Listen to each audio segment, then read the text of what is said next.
Welcome back to Hannity. All right, yesterday, Russell Brand, a D-list actor, better known for his failed marriage to Katy Perry, recorded himself going on a 12-and-a-half-minute tirade against little old me. Take a look. I don't know petty or trivial, but Sean Hannity does look a bit like the Ken doll in the Toy Story 3 film. Also, he has his name on a police badge in the corner of a screen. Hannity! Got a police badge with stars above it. A terrorist organization. Look at Sean, so pleased with that bit, isn't he? Yourself.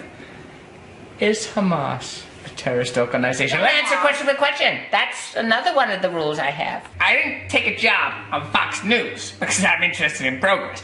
I'm interested in shouting and pointing and simplifying things. Not funny. Anyway, ouch. I feel so bad that Russell doesn't like my style of interviewing. Unfortunately, this out-of-work actor, he didn't stop at stylistic critiques. He had this to say about the crisis in the Middle East, as ignorant as he is. Small countries like Palestine, or God, there isn't even a Palestine now. The Gaza Strip they don't have an army. They don't have one. So, like, if they're in any way going to try and defend themselves, it's going to be through what we would perceive or term as acts of terror. But that's just language, really. 3,000 rockets, Russell, fired into Israel, two-thirds of the Israeli population in bunkers in just the last month. Now, Russell, if you're watching, and I'm sure you will, take a close look at your TV because I need to educate you because you're kind of dumb and ignorant. Now, this, what I'm about to show you, to educate you, is the charter of the internationally recognized terror group Hamas.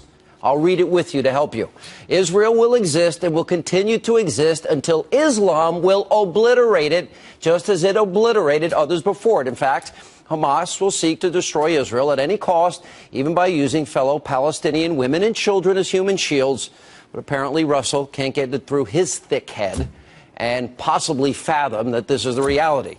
And joining us now is Bernard McGurk. Hello, Ken. I was going to say, Brand got that one right. I know, that's a compliment. And Geraldo and Dagan. You look just like that thing on top of the wedding cake.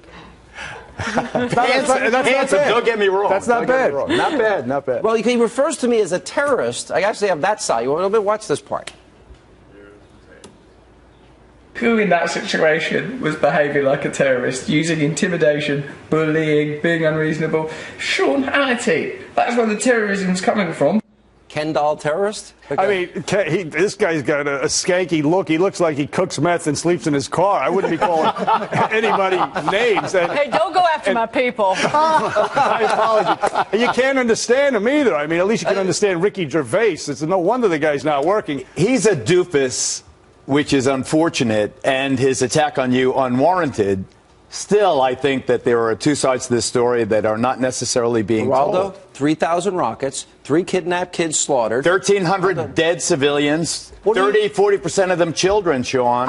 This is undermining Israel. This is the worst thing for Israel's stature and standing in the world. It's fueling anti-Semitism, and it's going to accomplish very, very little, but prolong this crisis. If 3,000 rockets were fired into America, wouldn't you obliterate the infrastructure of the group responsible? Would you call for that? Michael Bloomberg came home from Israel last week saying, open the airport. These rockets are ineffective. The Iron Dome's got them solid. How many civilians have been killed by those rockets? I'll tell you, one Israeli Arab in the field. You have seen what happened in that hospital. We've seen what happened at the UN school today. Sean, we can no longer ignore what is happening. I do actually have something to say about that, because particularly to get back to these celebrities that are pro-Palestine and increasingly anti-Israel, why don't they go after Hamas? Why don't they tell Hamas to stop using hospitals as command centers and using civilian sites for military purposes? Because they increasingly sound just like Russell Brand, like they're drinking cocktails of stupidity and bigotry. And you're seeing that. What about... Listen, you have to remember that this guy got fired from MTV for showing up the day after 9/11 dressed as Osama bin Laden. So there's no... that's a fact. So I'm not surprised that he's hating on my Hebrew brothers and sisters. But the reason why... And your Irish brother. He says you're blaming the victim, but You're not blaming the victims. Who started this conflict? Hamas. He thinks he doesn't believe in Israel's fundamental right to exist. Here's what I want to ask Geraldo. We love Israel. We are Zionists. But where does Israel wants to disarm Hamas? Good. How exactly do you do that? Do you round up every man in the Gaza, occupied Gaza, between the ages of 12 and 62? How exactly do you destroy the tunnels? Disarm Hamas? You find the rockets. You find where they're being fired. Permanent peace solution. We have to end the occupation. How do you have peace with a group that wants to obliterate you? Because you make peace with your enemy. We made peace with Germany. Germany killed 6 million Jews. We made peace. The best friends with Germany. And the Brits obliterated cities in Germany after the bombing of Britain. Japan, we made friends with Japan. You make peace with your enemies the way Menachem Begin and Anwar Sadat did. These people do not. We have to put walls Anwar between these Sadat's people. not alive. He was killed. These ignorant stars, though, don't want peace. You had 100 Spanish stars, including Penelope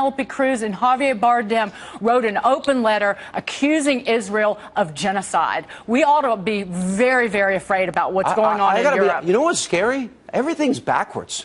I got to tell you, if you don't have moral clarity that Israel has the right to defend themselves here, Bernie, I think this world is screwed up beyond any point of recovery. Israel is being held to a standard that no other nation in its position would be. Can you imagine for 15 seconds? Israel's here to stay. Right, and they can't accept, and I would die for Israel. But they can't accept that. Can you imagine fact. if those were Jewish children that were killed?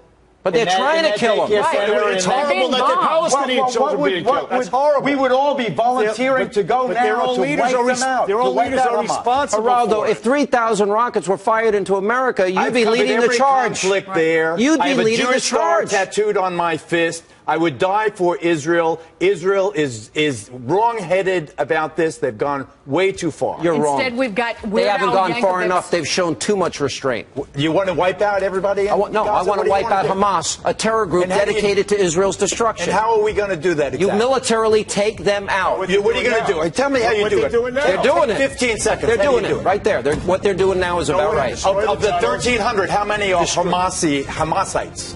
Well, they're killing the infrastructure. They got 50 tunnels. And the babies. I'm telling you, Sean, it's... All right, we got to go. By the way, if you want Russell Brand to shut up, have Mark Levin attack him. It worked with Jon Stewart. They also work with Alec Baldwin. Attention to him is All right, more Hannity after the break. Yankovic.